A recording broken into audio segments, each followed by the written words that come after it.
Pregnancy के दौरान जो प्रेग्नेंट वुमेन होती हैं वो अपनी हेल्थ का तो ध्यान रखती हैं पर अपनी ओरल हेल्थ को इग्नोर कर देती हैं और जिससे उनको काफ़ी सारी डेंटल डिजीज़ का सामना करना पड़ता है। तो आइए जानते हैं डॉक्टर वर्षा से प्रेगनेंसी के दौरान होने वाले डिजीज़ और उनके प्रिकॉशंस हम कैसे कर सकते हैं। तो डॉक्टर वर्षा बताइए, जो प्रेग्नेंट वुमेन होती हैं उनमें जो दांतों की ना काफ़ी सारी प्रॉब्लम्स देखी जाती है, जैसे पायरिया है या ब्लीड करना। तो थोड़ा सा उसके बारे में बताइए कि वो क्यों होती हैं। देखिए बेसिकली क्या होता है, प्रेग्नेंट पेशेंट में हार्मोनल इम्बैलेंस चल रहा होता है। तो उस टाइम पे हमारा progesterone level, oestrogen level are high, तो हमारी बॉडी में ब्लड फ्लो बहुत हाई रहता है। तो ऐसे में मसूड़े फूलना, मसूड़ों से खून आना, मुंह में स्मेल आना, ये बहुत ही कॉमन प्रॉब्लम्स हैं।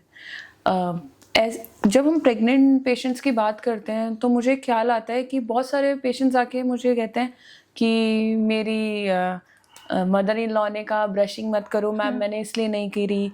मुझे गांव में किसी ने कहा कि ब्रश नहीं करना चाहिए। तो इट इज़ अ मिथ।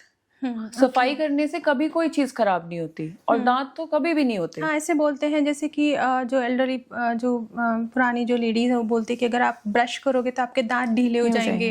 हाँ, नहीं, ऐसा कुछ भी नहीं है। अगर हम उस टाइम पे क्या होता है कि प्रेग्नेंट पेशेंट में तो हार्मोनल इम्बैलेंस चल रहा होता है, एसिड रिफ्लेक्स होता है, वॉमिटिंग आ रही होती है, तो हमारे जो दांतों का, मुंह का पीएच होता है वो एसिडिक हो जाता है। उसकी वजह से हमारी ऊपर वाली सतह घिस जाती है। तो हमें उस दौरान क्या करना चाहिए कि जिनको वॉमिटिंग्स आती हैं, मॉर्निंग सिकनेस होती है, उनको वॉमिटिंग के बाद प्लेन वाटर से कुल्ले करने चाहिए या घर में बेकिंग सोडा होता है उससे कुल्ले करने चाहिए।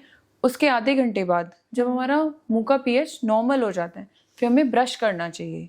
वरना क्या होता है कि हार्मोनल इम्बैलेंस तो चल ही रहा है, आपने सफाई और नहीं रखी तो दांतों का लूज होना, मसूड़ों का नीचे जाना, मसूड़ों का फूल जाना, ब्लीडिंग होना, ये कॉमन प्रॉब्लम्स आने लग जाती है। कई बार क्या होता है हम इन प्रॉब्लम्स को इग्नोर करते रहते हैं। हमने कुछ कुल्ले कर लिए, इग्नोर कर दिया, बाद में कराएंगे, प्रेगनेंसी के बाद कराएंगे, अभी टाइम नहीं है, अभी नहीं है। तो क्या होता है कुछ कुछ पेशेंट्स को स्वेलिंग आ जाती है। अब स्वेलिंग आने के बाद प्रेगनेंसी में क्या हम सारा एंटीबायोटिक नहीं दे सकते, पेन किलर नहीं दे सकते, रिस्ट्रिक्टेड होते हैं, सिर्फ आप कुछ सेफेस्ट मेडिकेशन ही दे सकते हो। तो उस दौरान हमें प्रेगनेंसी प्लान करने से पहले डेंटिस्ट को विजिट करना चाहिए और प्रेगनेंसी के दौरान हमें अच्छे से ओरल हाइजीन मेंटेन करनी चाहिए, प्रॉपर ब्रशिंग करनी चाहिए, प्रॉपर फ्लॉसिंग करनी चाहिए, गुनगुने पानी से कुल्ले करने चाहिए। अगर आपके ब्लीड कर रहे हैं गम्स तो आप गुनगुने पानी से कुल्ले करो, बट रिपीटेडली ब्लीड कर रहे हैं तो आपको अपने डेंटिस्ट को विजिट करना चाहिए। इस प्रॉब्लम को इग्नोर बिल्कुल भी नहीं करना चाहिए। ना तो ये आपकी हेल्थ के लिए अच्छा है, अगर आपकी ओरल हेल्थ अच्छी है तो ओवरऑल आपकी जनरल हेल्थ अच्छी है और आपकी बेबी की सेफ्टी के लिए भी है ये। क्योंकि अगर आपने इग्नोर कर दिया और आप फर्स्ट ट्राइमेस्टर में हो, फर्स्ट ट्राइमेस्टर मतलब पहले 3 महीने के दौरान हो, तो आप एक्सरेज नहीं करा सकते। एक्सरे नहीं कराओगे तो डायग्नोसिस नहीं होगा आपका। आप एक्सरे अवॉइड करने पड़ते हैं उस दौरान हमें। आप सारी दवाइयाँ नहीं खा सकते, सिर्फ सेफेस्ट मेडिकेशन ही खा सकते हो। आप प्लेन पैरासीटामोल खा सकते हो या प्लेन अमोक्सिलिन खा सकते हो, इससे ज़्यादा आप मेडिसिन नहीं ले सकते हो। और उस दौरान क्या होता है, ऑर्गेनोजेनेसिस हो रहा होता है, बच्चे के अंग बन रहे होते हैं, ठीक है। तो हमें एक्सरे अवॉइड करना होता है, इसीलिए आपको अच्छे से ब्रशिंग करनी है कि आपको डेंटल प्रॉब्लम्स उस दौरान ना हो। ओके, लेकिन जैसे अगर किसी प्रेग्नेंट वुमेन को ना पायरिया का प्रॉब्लम स्टार्ट हो गया है, देन वो क्या करेगी? तो आप क्लीनिंग करा सकते हो। क्लीनिंग हुआ, फिलिंग हुआ, दांत में मसाला भरना हुआ, ये सब आप सेकेंड ट्राइमेस्टर में करा सकते हो and they are completely safe. और अगर हमें एक्सरे भी करना पड़ता है पेशेंट का तो वो थायराइड कलर या लेड एप्रिन पहना के होता है। तो आपको रेडिएशन कहीं और नहीं जाता है, सिर्फ वहीं उसी एरिया में रहता है। आपको एक लेड एप्रिन पहनाया जाता है, आपको कहीं भी रेडिएशन हैजार्ड नहीं होता है उससे। तो इट्स कम्प्लीटली सेफ। आप फिलिंग करा सकते हो दांतों में, अगर दर्द है मसाला भरा सकते हो, या कोई दांत हिल रहा है तो आप उसको निकलवा सकते हो, क्लीनिंग करा सकते हो।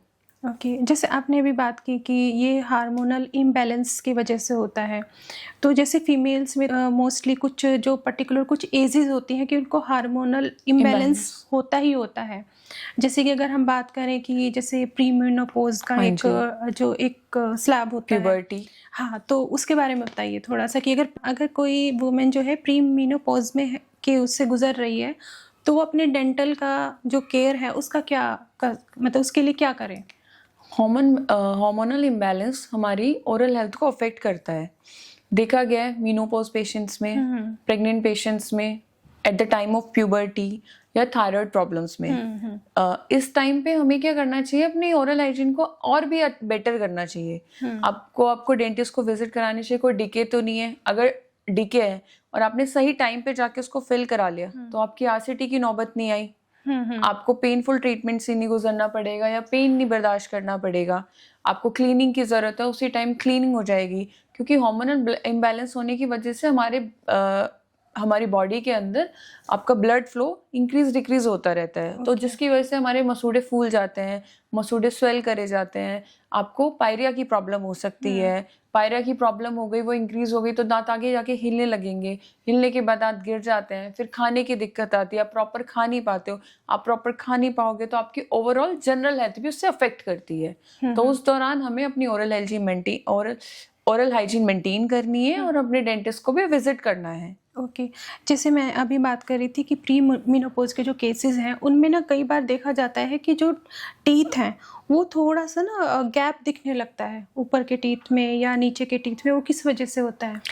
उस टाइम पे होता है कि आपको मीनोपॉज और कोई भी हार्मोनल इम्बैलेंस की सिचुएशन में, अगर सपोज आपको पायरिया है, आपको आपके दांत है, आपको ऐसे दांत हड्डी ने पकड़ा हुआ है, इस सतह पे गंदगी आ गई, धीरे धीरे धीरे धीरे बोन नीचे जाती रहती है, ठीक है, विद एज, और आपके दांतों में से सेपरेशन आने लगता है।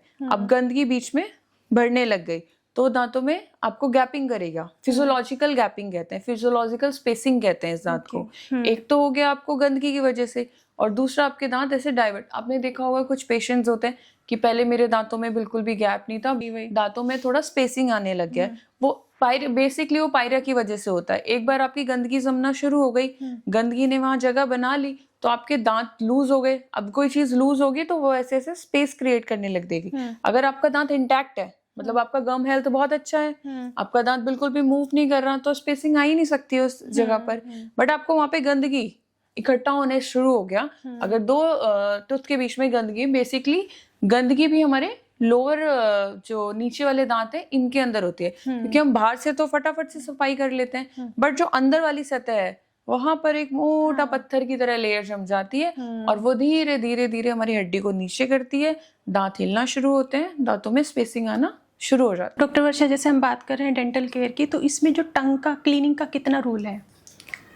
टंग क्लीनिंग उतनी इम्पॉर्टेंट है जितना हमारा टीथ क्लीनिंग है। एक्चुअली क्या होता है, हमने खाना खाया, बैक्टीरियाज, डेब्रीज, तो फूड पार्टिकल्स टंग पे स्टिक हो जाते हैं।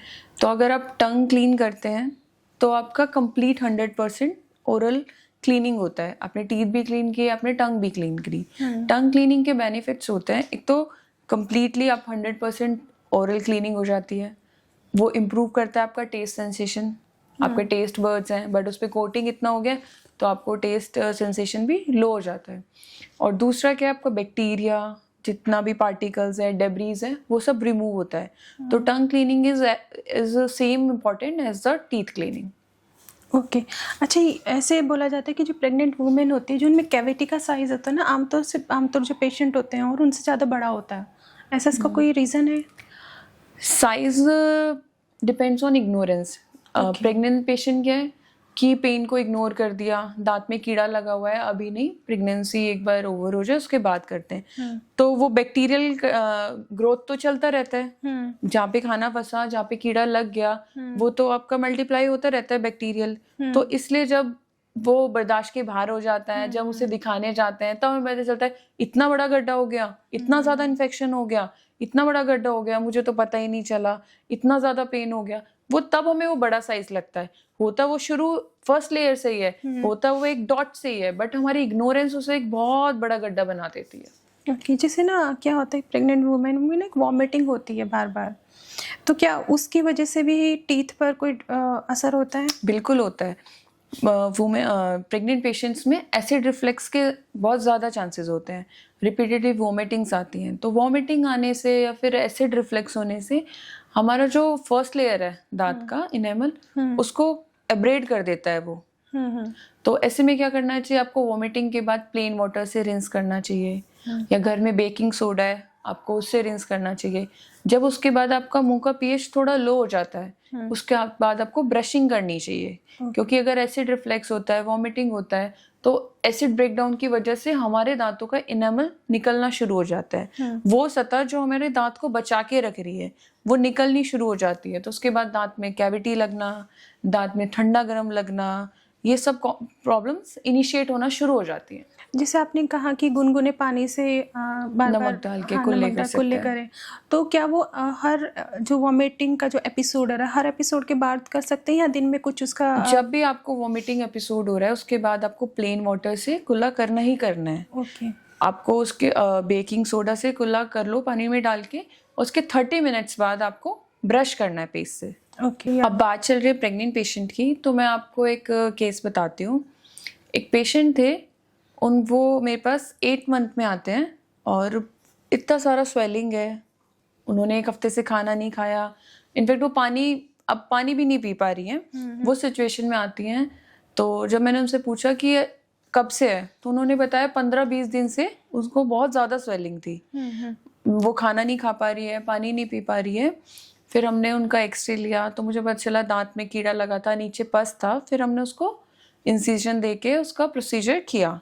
फिर जब मैंने उनसे पूछा कि ऐसे ये मतलब आप स्वेलिंग के इतने दिन बाद क्यों आए हो, आप पहले क्यों नहीं आए, तो उन्होंने बताया कि उनके गांव में बोला जाता है कि ब्रशिंग नहीं करनी है और प्रेगनेंसी के टाइम पे डॉक्टर के पास नहीं जाना है। तो ये एक मिथ है जो मैंने देखी है प्रेग्नेंट पेशेंट में, जबकि ऐसा नहीं करना चाहिए।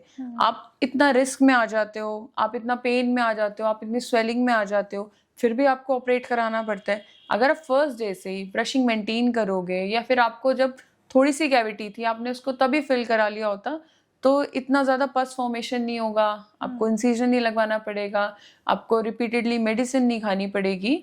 तो एक बात मैं समझाना चाहती हूँ प्रेग्नेंट पेशेंट को कि ऐसा बिल्कुल भी नहीं है कि आपकी ब्रशिंग से आपके दांत ढीले होंगे, बिल्कुल भी नहीं है। अगर आप ब्रश करोगे नहीं तो दांत ढीले जरूर होंगे।